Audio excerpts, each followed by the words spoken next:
Hey, happy anniversary. You know what today is.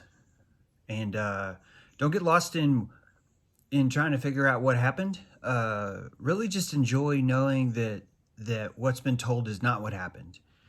That sometimes you're given a really obvious gift that just shows you the folly of just believing what's true. 9/11 commissioned an answer. The commissioned it. It's a commission report.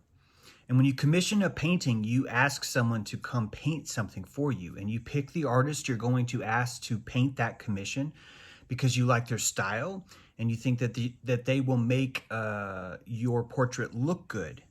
Do you understand? That's why it's called a commission report. Enjoy how many things you know are wrong about it. Enjoy it because it's actually not a sign that things are broken. It's a sign that things work. It works because you can see that.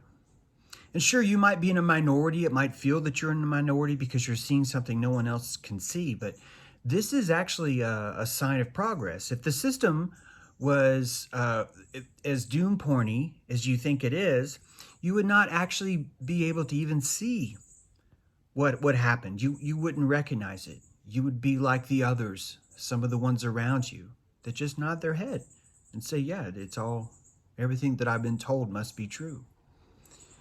This is not something to be solved. It's already solved. The fact that this happens so easily to so many people that they're not able to see through 19 box cutters is giving you a very big, giant chunk of wisdom. The Solomon building taken over, the Building 7 taken over by the Solomon Brothers in 1988 was the same year that The Economist announced the one world currency. They announced the Phoenix with the flames, the dollar in flames, and they announced the day when, if you look on the coin itself, it actually gives you the date of October 10 or something. And on that day, the Dow dropped to the burning point of sulfur. On that day, 33 years later, on that day. So it's showing you that the market is just another instrument. It's showing you that the commission, the report, is just another instrument inside a ritual, wrapped in a circle of water, inside a grid of streets on the island of Manhattan, where a trident, a sonic tuning fork, was struck and a building was removed. If you really, really want to know what happened, just look at the numbers. Stanley Kubrick, when he filmed, I think it was Apocalypse Now. I think that was the name of the movie. Correct me if I'm wrong. But when Stanley Kubrick filmed Apocalypse Now, he found a town in Russia that was getting ready to be demolished. And he said, wait, I can use this.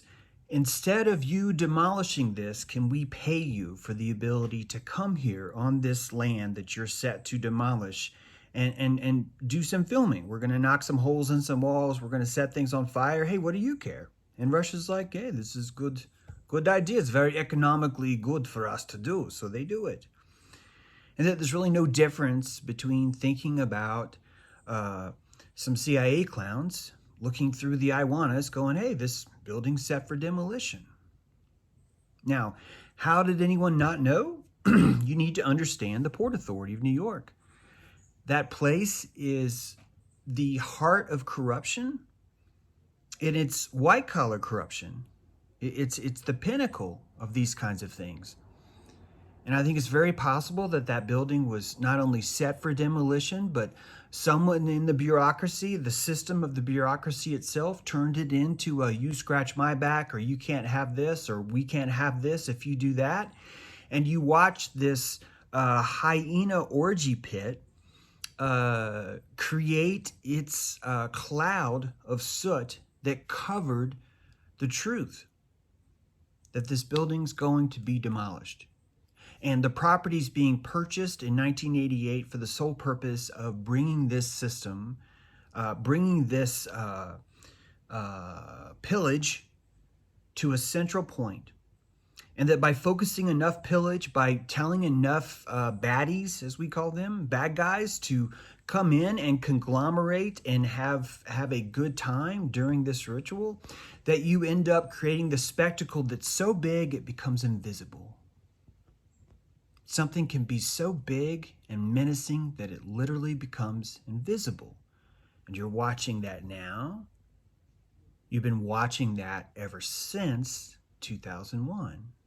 It's showing you the truth of psychology. It's showing you how aperture works, how acceptance works, and how simple it is to hold up 19 box cutters, how simple it is to explain that a certain building that was never struck was just tired, how simple it is to explain story after story. And even now, people are warmongering for Saudi Arabia, and it shows you the truth of what this is collectively. We are surrounded by hyenas. You grew out of the hyena. You emerged from those shoulders, so you don't even get to call the hyena system evil. It's naturally what it is. And there are so many people around you that just aren't ready to see it yet. There's no point yelling at these flowers that haven't bloomed. You know that. No one yelled at you. You were just ready. And until everyone else is ready, there's just going to be more stuff. More pieces of metal, really small, that are injected intramuscularly into your mind and telling you through a commission what happened. And that's really the entire truth. Many embrace the fear porn and many embrace the fear hope. These are your two towers now. Fear porn, fear hope. Right? You can believe that the enemy is still nigh, the enemy is still here, that everything is worse than you think, and it's attached to some sort of David Icke reptilian thing, and it's only going to get worse. Or you can embrace this other idea where nothing got hurt, no one got hurt, the buildings were empty the whole time, and that everything was this nice menagerie of jelly beans. And you are stuck between those two towers, and you know one is not true, and you know the other is not true. And you're learning to watch how everyone else wants what they want from the buffet, and they take it and they put it in their mouth. And they say, this story is in my belly now. They accept it, and they go on and build their world. This is reality. You don't have to like it. But these lies are an important part of how we perceive things. That you're given this mechanism of being able to lie to yourself about what's happening right outside your door. That creative gift is here to keep you going. And if you stay long enough in the sun, you will work that muscle and you will begin to see more. Which is why this entire place is working. It's working. And it only takes a while if you think that we need to be at a goal. You find that life is only life once you're finished and once you're ready. And that's not how this works. No mud, no lotus, right? This is the sinking of that seed into the muckiest muck that's there. It's the only place that lotus will grow. That's it. It's a happy birthday.